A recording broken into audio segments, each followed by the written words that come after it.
All right, YouTube, how you doing? Welcome back to the channel. It is Thursday, December 12th. We have 3 NBA games to dive into in today's video. Like we always do, I'm going to dive into each and every one of these games. I'll give you my prediction on the side. I'll give you my prediction on the total. We'll talk about any other plays, like player props that we like within the game as well. But as always, guys, keep an eye down on the pinned comment for all of my final plays. So I'm actually rolling with myself, absolutely free, down in the pinned comment. Make sure to keep an eye out for that. In terms of how we did yesterday, 2 positive nights in a row, and now 2 nights ago it was 0.19 units. Last night it was 0.14 units. I'm still gonna get a little happy. We'll still drop the cha-ching. We'll still pump in some crowd noise because, yeah, we were on a little bit of a cold stretch. And not to say that we're hot right now. Like I said, last 2 nights, just 0.33 units profit. That's nothing to write home about. Mom and dad aren't gonna be proud. But overall, we were so cold that I'm at least putting a little smile on my face because it's like, hey, we're finding the way. The crystal ball is starting to get less and less cloudy. So a 2-1 night last night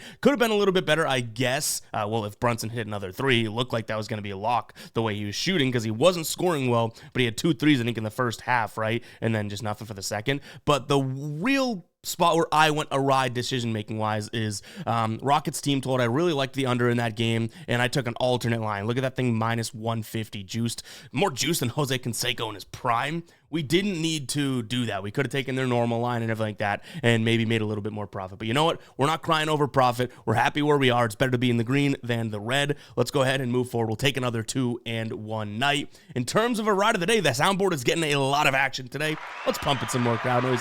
John comes through with a plus money play. Trae Young, plus 110 over in his rebounds, over 3.5. Trae Young finished with, what, 5 rebounds, I believe? Let's fact check that so I have that right. Trae Young last night, 5 rebounds, yeah. 22, 11, and 5. He was toying. He was toying with that Madison Square Garden crowd. He's throwing dice at the end of the game. He's skipping during the game. I mean, Trae Young's a little demon child. But nonetheless, our ride of the day does cash. If you guys don't know what the ride of the day is, it is simple. Just use that hashtag ride of the day in the comments. I jump on board with one person's play each and every day. I give you a shout out on the next video, as well as on my X and on the Guy Boston Sports site. If you win, we continue to ride with your play too. So looking forward to seeing what John drops today. Again, it's got to be inside minus 150. But guys, even if you know we're riding with John and whatnot, and you're like, why would I drop my ride of the day? Use that hashtag ride of the day in the comments for 2 reasons. If John doesn't get one in on time, we'll need another one, right? And secondarily, there's so many smart people in the comments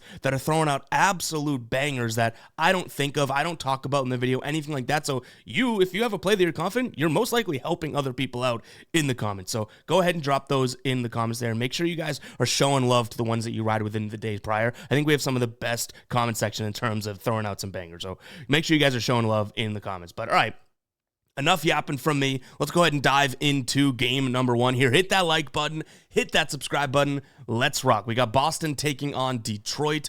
Huge spread here. We actually have 2 big spread games. It's not exactly the best slate, I'll say that, but we're still going to go through it like we always do. Celtics minus 12.5. That total sitting at 227 right now. I've seen a couple 227.5s out there. I'll start with the total. I don't mind an over in this spot. Obviously, the Celtics offense is very, very good. Where the defense struggles on the Pistons side of things is covering the 3 ball. We've seen these 2 teams play so far twice this year, and both those games have gone over 124 to 118 and then 130 to 120, right? So I like the over right off the rip. We do have Jason Tatum listed as questionable. I'm hoping he plays for the over sake, but for our player prop sake, I almost hope he doesn't play, so we'll jump into that in a second. But yeah, for the over sake, I do think he plays. From a spread perspective, I don't necessarily like it one way or the other. Yes, the Celtics should be able to win this one. They won the first game by, 6 points? The second game by 10 points. The spread's been right around this number in both those games. So the Celtics are just kind of on the brink of demolishing the Pistons at one point, right? And the Pistons haven't been all that great at home this year. Now they've covered at home. I'll give them that credit, but that's because they're getting some of these big numbers. If you look at the Celtics against the spread, they're laying a lot of big numbers over the season. So I don't really want to trust those against the spread numbers all that much, even though that's what we're doing here. But overall, the Celtics team should come out refreshed, ready to go. They haven't played in, like 4 or 5 days, and they should be able to beat this team. Again, just like the total, I think the Celtics can put up a big number because of the fact that Detroit does not even come close to being the team it needs to be to beat the Celtics team at covering the perimeter. And then you throw in the fact that the Celtics have such an efficient offense, they can probably pull away from this one. but 12.5 is just too much for me to actually get to. So yes, I like the Celtics. Yes, I think the Celtics can win by 15 plus, 20 plus. Am I going to put my hard-earned bread on it? I do not think so, because these are NBA teams. Anything can happen. We've seen it with the 2 games prior to where Detroit, loses the game, but they do cover that 12.5 number. So I lean Celtics. I'd probably prefer the total over the side here, and honestly probably prefer the Celtics team total even over the side, because if the Celtics are going to score a bunch of points, that's how they cover this number most likely, right? Why have to worry about the 13-point margin of victory if they can go out there and just score a bunch of points? But I have a feeling that team total is going to be super, super high. All right, let's jump into a player prop, though. Like I said, if Tatum doesn't play, I like this even more, but this is a prop, and the visuals here are courtesy of Outlier. If you guys have not tried out Outlier, you're absolutely missing out on my favorite player prop research tool out there, not just for the NBA. They have every sport out there. So go ahead and check it out, guys. That link will be down below, description, pin comment. You get 7 days free. After that, it's less than $20 per month, which if you cash a couple plays, the thing's paying for itself, right? So go ahead and check out Outlier. But Derek White, over 19.5 points plus assists. We've seen this, cash in 19 of his 23 games at home this year, 11 of his 13. Most 2 recent games it has not hit in, which is unfortunate, right? But overall, look at this. When I filter this to playing against the Pistons, 5 straight games averaging 27 points plus assists. Like, that is some good stuff there, if you ask me, which, if you're watching this video, I consider that you asking me to some degree, right?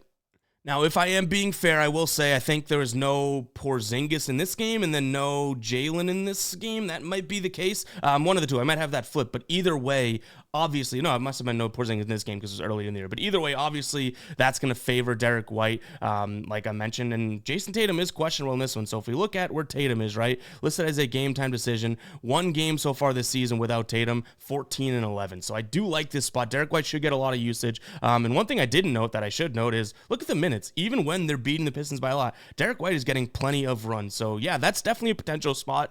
It's high though. Like, you could have gotten this line at the beginning of the year at 15.5, 16.5. Derek White's been playing his what off, so it's obviously going up, right? So hopefully we do kind of see a good spot for him in the minutes if we do roll with this, because I'd hate to roll with this. Already know it's a high line, gamble on the high line, and all of a sudden you look at that and you're like, damn, he's not getting the minutes because they're blowing him out, right? But nonetheless, that is what we are looking for in this spot. All right, moving on to Miami taking on Toronto. Start with the spread in this one. I really did kind of want to get to Toronto, but they just cannot avoid injuries. Now, Scotty Barnes is out, quickly still out. Obviously, Bruce Brown's still out. So major injury there. They just finally get a little bit more healthy and then poof, right? I think I lean towards Miami. There's a couple different reasons why. Miami's surefire the better defensive team. They cover the paint fairly well, which is where Toronto's going to want to shoot from, and they're only struggling. It's not even that big of a struggle, I would say, is covering the perimeter, which Toronto just doesn't like to score from. This year, 3rd fewest points from 3, and in terms of the last 10 games, shooting above the break 3s, 29th. So, yeah, I don't think that anyone other than, probably RJ Barrett will chuck a couple, and then Grady Dick are going to be plays or looks for them in terms of game plan to shoot from 3, just overall. So, yeah, it's a huge number. Am I comfortable 10 in the pocket of Miami? No, but they should be fairly healthy. Jimmy Butler is listed as probable.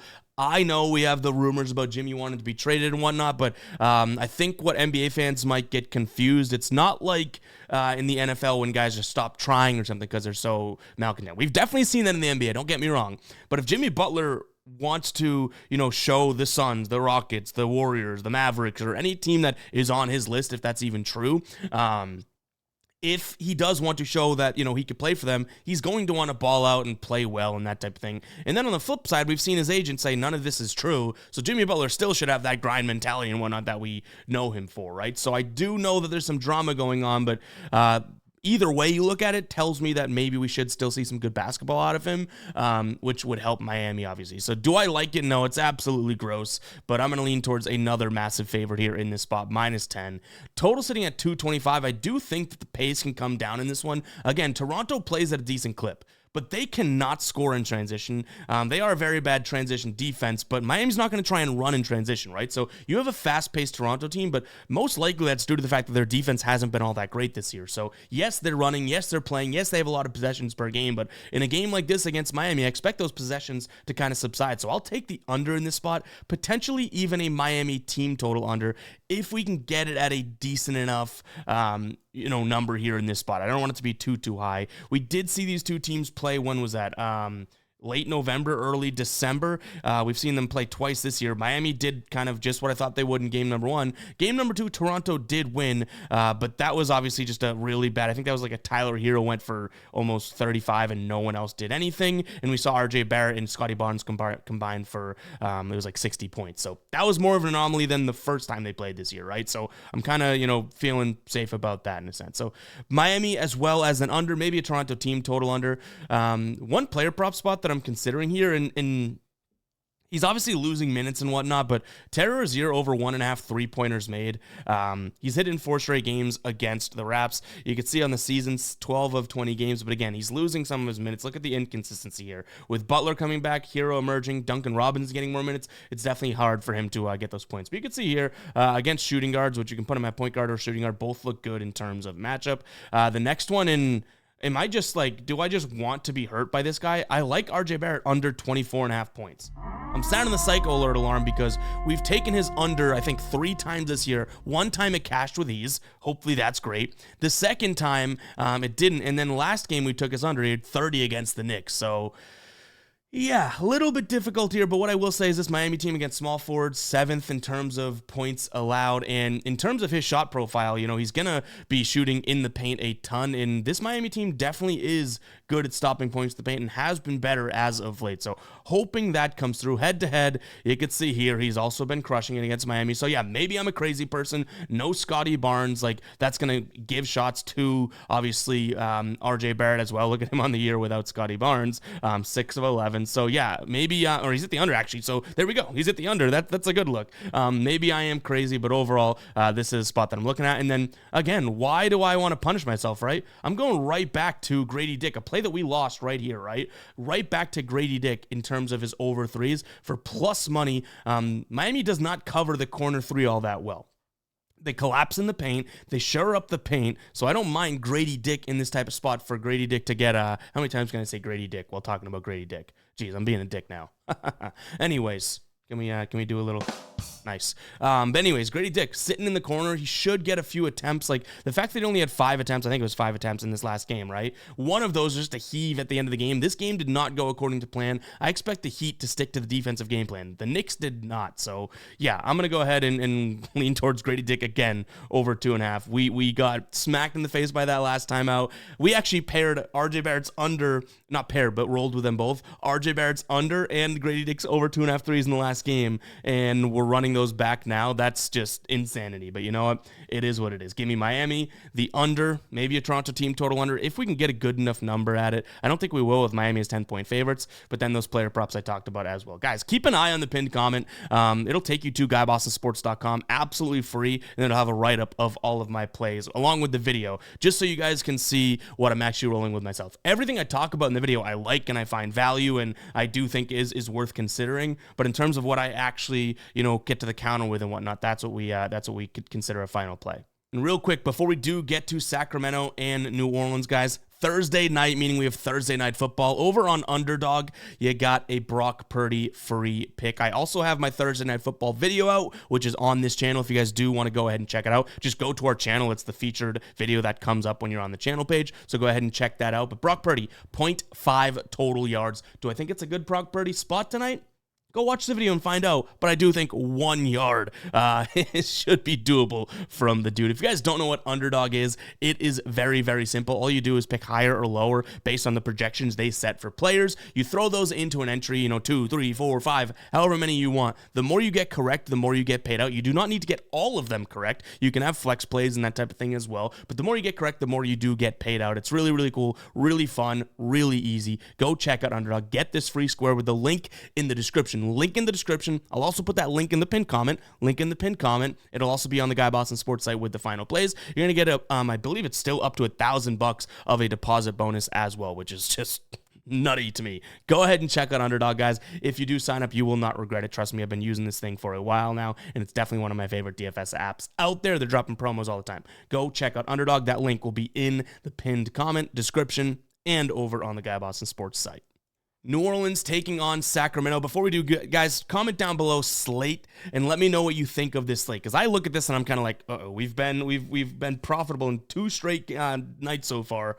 This one seems a little dicey. Like, there's nothing that I'm just over the moon loving so far on this slate. We have the smallest spread being 6.5. Comment slate if you made it this far in the video, but then also let me know what you think of this slate, because I don't know, am I missing something, or is this actually just kind of like a yuck slate? Like, I don't really want to force anything. I know we have 3 games. It's more than we've had in the last couple days, but I don't think we're forcing anything tonight. But anyways, let's jump into this one. We have New Orleans taking on Sacramento. New Orleans 9 losses in their last 10 games. Talk about how we've been kind of just so-so this NBA season. We're profitable, but only 0.33 units, right? How crazy is it that New Orleans is 1-9 in their last 10? The one that they won, this brain picked. We had them on the money line, right, against Phoenix as underdog. So that's kind of weird. Maybe the crystal ball is getting a little less cloudy out here. But anyways, 1-9 in their last 10. Against the spread this year, they're 12-12. They've been really bad on the road. A little bit better at home. I can give them that credit, but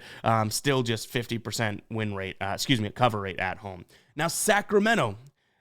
Let me remind you that we do have the Kings on the do not bet graveyard. Now you see Clint Capella, a little update there. His potential revival was 12-10. We're going to leave him on there until we want to roll with something or anything like that. So Clint Capella is fair game. We didn't roll with him last night or anything like that, but he's fair game, but he'll go quickly right back down 6 feet under if we roll with him and something bad happens, right? But the Kings, I have already sworn not to touch until the end of the year, which, yes, it's aggressive, it's crazy, but like I mentioned, the Kings alone, when taking them on the money line or spread or team total, anything like that this year, we're literally down just under 3 units alone on the Kings. So even in this spot, even if we do get to this pick and I lean towards the Kings, you already know it's not a final play, right? But I still have to kind of be unbiased with my leans here, which lucky for me, I don't necessarily think that this is the best of spots for the Kings anyways. On the road, laying a big number. Do I like the Pelicans?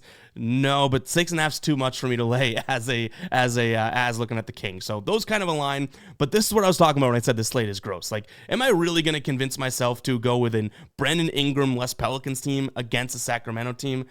I'm not exactly all that sure. So this is kind of a chalked one for me. I do have a spot that I guess I would say I don't mind on the total, but overall, give me the Pelicans. For what reason? That I don't trust the Kings to lay that big of a number. The Kings do have a very good in the paint defense, which is where the Pelicans like to score from. But overall, like the Kings do not shoot all that much from the above the break 3 as well as in the paint. They more or less are shooting from kind of mid-range or kind of in close to the paint, right? Which is where the Pelicans are the only 2 spots on the floor that they are actually somewhat viable. They stink against the above the break. They stink at the rim. Those little mid-range and long paint shots have been where they are defensively. So sure, put a feather in the cap for the Pelicans for that one. But like I said, it's just really coming down to that number being too big. In terms of a total, this is where I actually don't mind this spot. This Pelicans team, last 10 games playing at the 8th fastest pace, and Sacramento playing at the 17th fastest pace, which isn't all that fast, right? Kind of middle of the pack. I don't mind a potential look at a Sacramento team total. Now, I have to figure out if I can stomach the idea of taking their team total over versus, them being on the do not bet graveyard and whatnot. So we'll see if that's allowed. You can let me know in the comments if you think team total is different than, spread or money line, but we have taken them team total and gotten burned before. But I could see the Pelicans letting up a bunch of easy points in transition in the paint and Sacramento running up the score. So I guess I kind of like the over in general as well to this line. If we look at this one, both teams have cashed the over in, let's see. New Orleans has hit the over of this line, right, in 3 of their 4 games, in Sacramento in 2 straight games. I think this Pelicans team can up the pace, not so much for them to, be successful, but for Sacramento to also match that pace and go out there and score. So yes, I like the over. I like Sacramento's team total over. That's about all I'd touch in this game. even for your sake, like obviously without the do not best bet in my biased brain being accounted for, I did try to get to Sacramento because I think that they're the better team, but it just does not get there for me. So I think Sacramento can get upwards of like 118 in this spot or something like that. You look at what they've done lately: 141, 140, 110, 120, 125, 106, 115. Like they've been scoring a decent amount of points. So if they can get upwards of 120, I think that we could see a team total overhit, because I don't think the Pelicans, slow them down nor stop them in transition, which obviously the Sacramento team can run as well. No major player props in this spot as of right now, and I feel like that was a very confusing breakdown, but hey, it's a confusing slate. If I lost you there, let me know in the comments saying confused, but don't hurt my feelings. Anyways, guys, that's going to do it for today. Make sure to keep an eye down on the pinned comment to take you over to Guy Boston for our final plays. Probably not going to have much today, but overall, it's basketball. It's sports betting. We got to love it, right? We just probably aren't going to force anything on a slate that we're not exactly, all that enthralled with. But anyways, guys, hit that like button, hit that subscribe button. That is all for me today. Let's have another good night. I'd love to have 3 nights in a row. People forget we are profitable on the air. All the guppies in the comments being like, yeah, well, you were, only 0.19 units profit. And by the way, they say, by the way, you were 0-4 before that. And I was like, by the way, the thumbnail said 0-4 run. I'm aware of my 0-4 run that we were on. Not on that anymore, though. But, guys, hit that like button, hit that subscribe button. Catch you guys in the next one, all right? Peace out.